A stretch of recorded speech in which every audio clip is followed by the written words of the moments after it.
The Art of War book clearly pointed out that most foolish is the commander, having already spent so much tons of gold in equipment, weapons, and feeding his army, would not properly compensate such an important figure that can change the balance on the battlefield, such as the spy.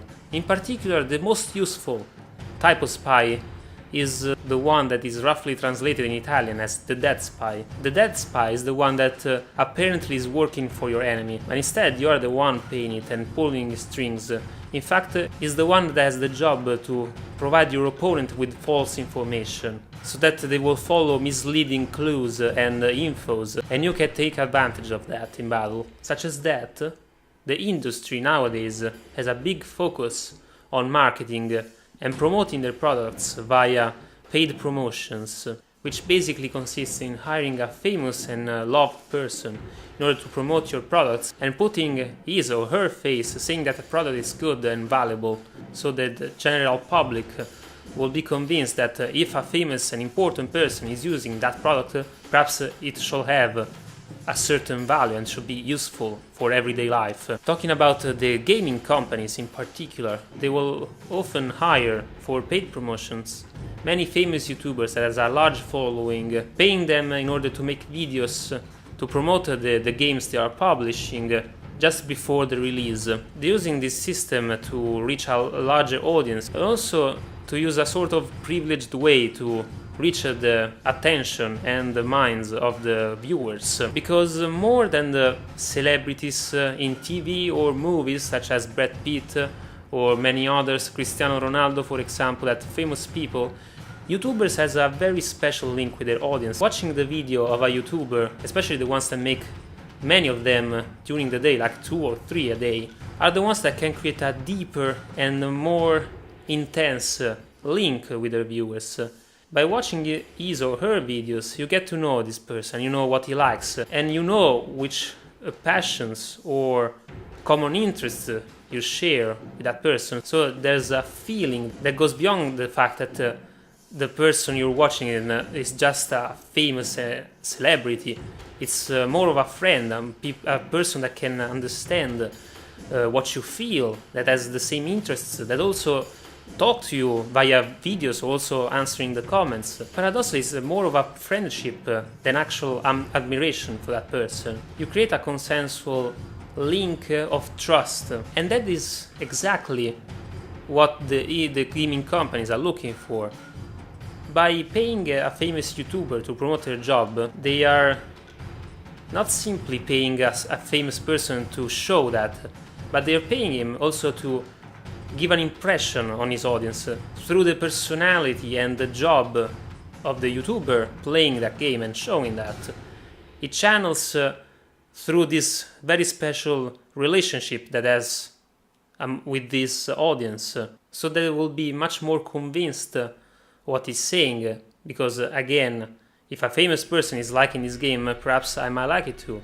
Even more if there's a person I know that I share common interests with, and I know that I like his style, I know I like him. It's like almost like as one of your friends is recommending you a game, so you kind of have this trust in him. You want to share something with this person also. It's something that might even strengthen the relationship between you and your friend YouTuber, as we can call that.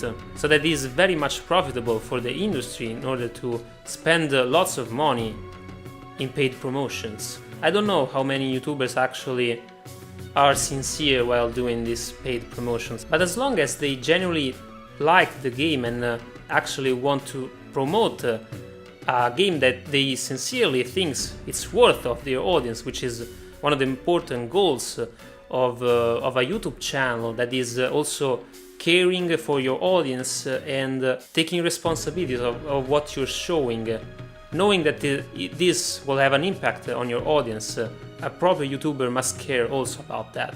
The YouTubers can exploit this link they have, but I don't think many do that. I genuinely think that many people wouldn't do that to their audience. But now let's take a look at the industry side. If you watch some of these channels, of this Let's Plays channel I've counted, You probably see some recurring names in the companies that wants their products be promoted the best, such as Warner Brothers, for example, Ubisoft, and EA, which by chance could be the ones that their games are the most broken at the launch date, or they have the most issues, or they are generally mediocre, such as Battlefield, such as Assassin's Creed, Far Cry Primal, and Batman Arkham Knight. These are titles that bombed at the launch date, not only because they were mediocre as a gameplay and story mechanics, as also as proper technical product. They were failing to reach proper FPS or even not crashing for 1 second, for example. But even that, I have a point in favor of the YouTubers that have done paid promotions for these games. Companies have the most interest in providing them a better copy of the game. I believe, I don't have any proof, but I strongly believe that the game publishers provide famous YouTubers and reviewers with better copies of the game. People will use that gameplay as a model in order to form their opinion on that product. As I said, if I see a YouTuber that I like playing the game and enjoying it, I will be much more favorable towards that, even though if it will have some issue on the launch date. I can easily be over them if I know that this game is worth it anyway, because a person that I like played it and enjoyed it. It has a quite strong impact on audience in economical ways also. It's not more on the single person, but more on the masses of people that watch that. By paying a promotion for a famous YouTuber that has millions of fans, could be the changing marketing action that can make the difference on the balance in favor of the losses or the profits. This is why these are main focus of their purposes, and also it's a major responsibility of the YouTuber to also choose carefully what they are showing on the channels. By that, I don't think paid promotions are a bad thing. I would do that personally if it's a game that I actually enjoy, that I think it's worth it for my audience to play. Money are useful, of course. Being paid to make a video on that is always useful, of course, but the most important part, believe me or not, is that said relation with your audience that is settled on trust and also loyalty. I have not been paid yet to promote a game, but some developers has given me free keys to play their games, to make a series on them, but these are all games that I already played a demo of, and I think that people will generally have fun playing them. Of course, as much as a YouTuber that you love will like a game and be passionate about it, it's only you watching that you are the judge of your own interest. Because in this sense, the YouTuber has an interest in making the interests of someone else, like the company paying, and also his ones. So the viewer must be the judge for his own sake. The fact that you are watching a person that you trust is not making you inside of a sort of invincible bubble that you know that you will be protected, that this famous YouTuber will keep you away from products you might not need, you might not like. After the video, it's only you and the company you're purchasing the product from. There's no YouTuber in the middle of you. You can take videos and reviews only to see if you might like this game, but in the end it's only you who can judge if the game could be fun for you. And you need to think about it wisely, especially when it's coming out soon and maybe you want to get that on a launch date. I don't think paid promotions are a bad thing. As I sorted out, YouTubers can be honest about them, actually, simply based on the fact that their career is based on the trust of their viewers. Even if they are very mere and cold person, only attached to money, it's much more profitable to keep that link of trust untouched and undamaged. But I'm sure many of them will generally feel this link and take care of the actual viewer, of every single one of them. Maybe it's more questionable to play mediocre games, such as the ones that had the most problems and the ones that are most clearly recycles of all games, such as broken games like Batman Arkham Knight. Also, Call of Duty is kind of going down in sales. These are the titles that most desperately tries to find YouTubers in order to promote it. Call of Duty, Assassin's Creed. The more a series becomes repetitive and adds not much more original content, the more it needs and it begs for paid promotions by YouTubers that will make it more fresh and new to their audience, so that people can think that it's newer and fresher. As far as this is not completely correct, it's still fine. I can't stand those who does paid promotions for services that in games that implies money, such as microtransactions, gambling, and overall spending money for playing your game. For DLCs, they often are a scam. You're paying for having, new missions or outfits that generally are not such a big of a deal. They don't change the experience of the game quite much, but at least if you pay for that, you have it. I want a costume, really like that costume for my character, I paid $1 and it's mine, and it's mine forever. There are games that use in-game currency in order to buy items in the game using your real money. And this is where the problem starts. If you want to play this kind of game at their maximum potential, you need to pay much money for that services. Think about GTA 5. If you want to buy an office, a cruise ship, a plane, a fancy car, you need to spend much money in-game money. You can just avoid wasting time collecting them by just simply buying a card for, various amounts of dollars or euros, and you can spare that time in order to achieve that item you really want. It's always a scam.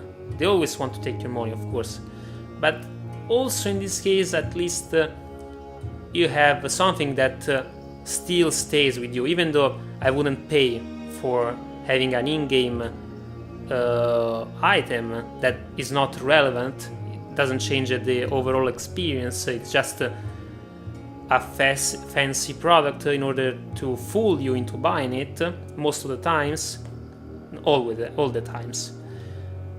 But at least it's something that belongs to you and it stays with you.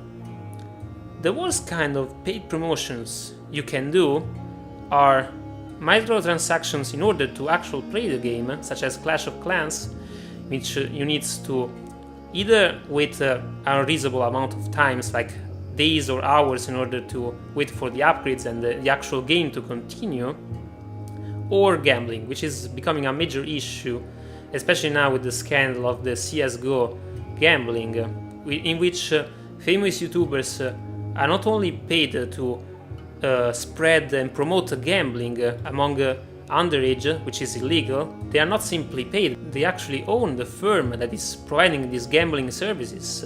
This very kind of filthy promotion is mainly targeting the younger audience. They are easily convinced on what they are telling to them. For them, the link that exists between them and the YouTuber is much stronger. Talking about attention and trust, it's much stronger. They're not completely aware of the fact that people might want to use them.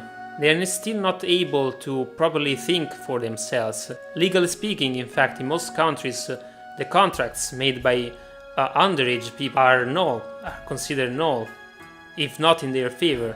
Because of that, because of this more exposition to frauds and misjudgment, and also baiting, general baiting. If you need actual money to play the game, and you need actual money, then you're not assured of the fact that you will have the progress you want, such as gambling in CS, in Counter-Strike.